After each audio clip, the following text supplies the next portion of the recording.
राखी जी न जाने कितने ऐसे हैं जिनको निमंत्रण मिला, लेकिन वो अगर ना जाए तो उन लोगों का सोचिए जो बैठे हैं इंतजार में कि हमें निमंत्रण मिल जाता, हम चले जाते। ऐसे तो कितने हैं, मुझे पता है मेरे जो व्यूअर्स देख रहे हैं वो भी उन्हीं में से हैं जो कह रहे हैं हमें निमंत्रण मिल जाता तो हम चले जाते। इनको देखिए, इनके भाग्य में नहीं।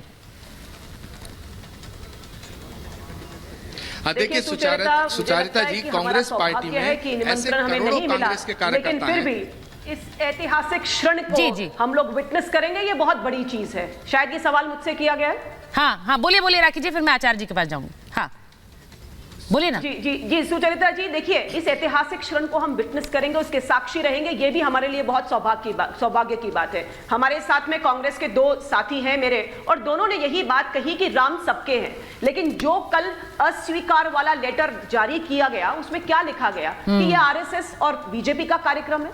क्या हमारे कांग्रेस के जो साथी लोग हैं, क्या अपने शीर्ष नेतृत्व को यह बात समझा नहीं पाए कि राम भगवान सबके हैं? सुचरिता, ये लोग भारत जोड़ने की बात करते हैं। आपने अपने कार्यक्रम की शुरुआत में इस बात को कहा कि इस कार्यक्रम के माध्यम से ये रामलला का जो प्रोग्राम हो रहा है, इसमें पूरा केवल भारत बल्कि पूरा विश्व एक साथ जुड़ रहा है। जब भारत जुड़ रहा है तब इतनी बड़ी समस्या क्यों आ रही है कि हम लोग तोड़ना चाहते हैं? यानी लगातार जिस तरह की ये बात कहते हैं, इनकी कथनी और करनी में फर्क है, ये सामने दिखा दिया। और ये बताइए सुचरिता, हमारे संस्कारों में क्या कहा जाता है?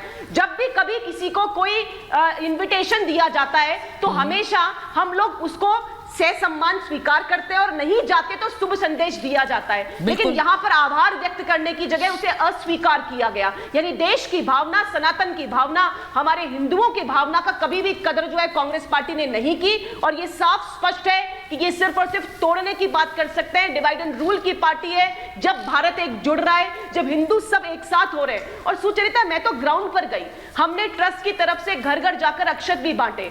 आप देखिए कि कांग्रेस पार्टी हो या किसी भी पार्टी को लोग हो, लेकिन सब मिलकर के इस पूरे आयोजन के साथ सेलिब्रेट कर रहे हैं। लेकिन कांग्रेस पार्टी की इस तरह की बातचीत मुझे लगता है ठीक नहीं है। और आप देखिएगा कि 22 तारीख तक इनके बहुत सारे इनके नेतागण। अच्छा, मुझे लगता है एक चीज और है राखी जी, जब आचार्य जी कहते हैं वो सिर्फ कांग्रेस की बात नहीं कर रहे, वो तो पूरे विपक्ष की बात कर रहे हैं। आचार्य जी, ऐसी तो भरमार लग गई है नेताओं की। आप अपनी पार्टी के नेताओं को तो ये बात कहते हैं, लेकिन विपक्ष में तो एक फेहरिस्त बन गई है। उन्हें लग रहा है, और मुझे बताइए कि अगर नरेंद्र मोदी का विरोध करना है तो राम विरोध पर उतर जाओ। क्या ये एक स्ट्रैटेजी के तहत हो रहा है? क्योंकि ये तो भारी पड़ेगी। और 2024 के लिए बहुत से लोग सोच रहे हैं कि ये पॉलिटिकल स्ट्रैटेजी कैसी है कि जिनके नाम में राम, उन्हीं की आस्था नहीं है राम में। देखिए सुचेरता जी, बड़ी मजेदार बात है कि कम्युनिस्ट पार्टी के नेता सीताराम येचुरी, अब जिनके नाम में सीताराम है, वो भी निमंत्रण को अस्वीकार कर रहे हैं, वो राम के निमंत्रण को अस्वीकार कर रहे हैं। और जहां तक समाजवादी पार्टी, मैंने कहा ना कुछ बेताल हैं, तो समाजवादी पार्टी में सबसे बड़े बेताल हैं स्वामी प्रसाद मौर्य जी। वो उनका जो भूत है वो अखिलेश जी के कंधे पे चढ़ के बैठ गया है। और जो पुरानी गलतियां थी उनको ठीक करने का एक मौका मिला था।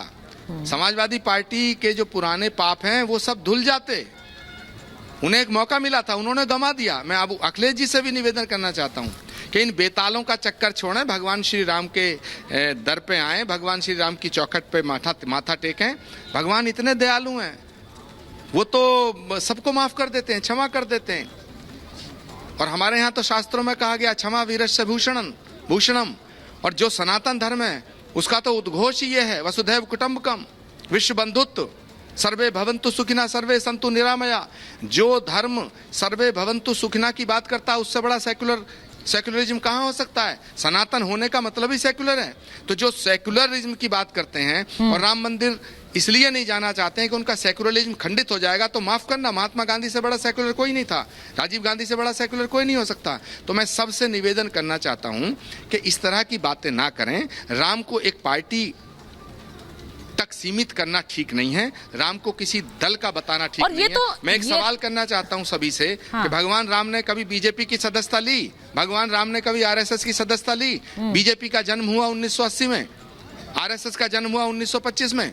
भगवान राम तो सृष्टि के सृजनहार हैं। और भगवान राम थे, भगवान राम हैं और भगवान राम रहेंगे। इसलिए भारत और राम दोनों एक दूसरे के पूरक हैं।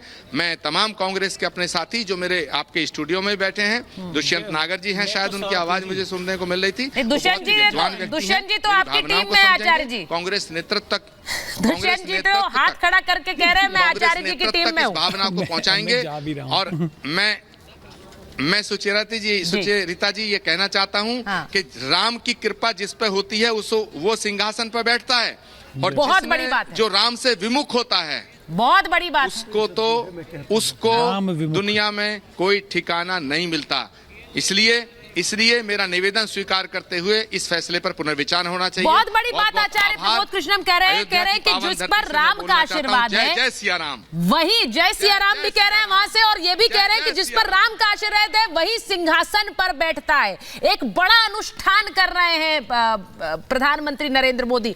मैं सिर्फ ये पूछना चाह रही हूँ, एक बार मैं प्रवेश जी के पास चली जाऊं, आ रही हूँ आचार्य जी आपके पास। प्रवेश जी वो कह रहे हैं कि जो राम के आशीर्वाद जिसके पास है वही राम सिंहासन पर बैठता है। प्रधानमंत्री एक बड़ा अनुष्ठान कर रहे हैं और इस अनुष्ठान पर भी बहुत से सवाल उठाने आ जाएंगे, लेकिन क्या वो आसान है क्या? और वो इस तरह से जो पूजा पाठ करते हैं प्रधानमंत्री, वो आज से नहीं कर रहे हैं, न जाने कितने सालों से कर रहे हैं। आज सवाल उठाने वाले बहुत आ गए कि ये राम का राजनीतिकरण हो रहा है, लेकिन क्या ये राजनीतिकरण है? नहीं, राजनीतिकरण नहीं है। और एक चीज समझ लीजिए, कंचना जी आ रही हूँ, एक चीज समझ लीजिए, जो राम का हुआ वही देश के काम का भी हुआ। जो राम का है वही देश के काम का है। हाँ। जब राम जन्मभूमि मुक्ति का आंदोलन चला, उस समय क्या कांग्रेस के पास ऑप्शन नहीं था कि वो इसमें शामिल हो? क्या और तमाम सारी पॉलिटिकल पार्टी थी, क्या वो शामिल नहीं हो सकती थी क्या? लेकिन वह पार्टियां शामिल नहीं हुई। लेकिन भारतीय जनता पार्टी ने विश्व हिंदू परिषद और समाज के स्वर में अपना स्वर मिलाया और कहा कि सौगंध राम की खाते हैं, मंदिर वहीं बनाएंगे। अगर आज भारतीय जनता पार्टी इस मंदिर के बनने का थोड़ा सा भी अगर क्रेडिट लेने की बात करती है तो इसमें कोई बुरा नहीं है, कोई बुरा नहीं है। हम एक बात कहते हैं सुचित्रा जी, हम ये कहते हैं कि अगर कांग्रेस पार्टी और पॉलिटिकल पार्टी जो इसका विरोध कर रही हैं, अगर वो विरोध कर रही हैं तो इस देश की सामाजिक समरसता के खिलाफ भी उनका भी वो विरोध कर रही हैं। सामाजिक समरसता के खिलाफ हैं। कैसे हैं मैं बताता हूं आपको। जब इस देश के अंदर प्रभु राम के मंदिर निर्माण के लिए निधि समर्पण अभियान की शुरुआत हुई तो उसकी शुरुआत इस दिल्ली के वाल्मीकि समाज के मंदिर में कृष्ण विद्यार्थी जी से 10 रुपए का निधि का समर्पण लेकर के दिल्ली में शुरू हुआ। उसी प्रकार से दत्तात्रेय होसबोले जी ने लखनऊ में नगर पालिका में सफाई का काम करने वाले नरेंद्र वाल्मीकि से 10 रुपए का निधि का समर्पण करके उस अभियान की शुरुआत करी। उस 10-10 रुपए की कीमत से आज इस भव्य राम मंदिर का निर्माण हो रहा है। भी रही है इतने सालों, पता नहीं था कोर्ट का फैसला आएगा कि नहीं आएगा, कब आएगा नहीं पता था, लेकिन तब भी वो शिलाएं पहुंचती रही, जैसा आप बता रहे हैं।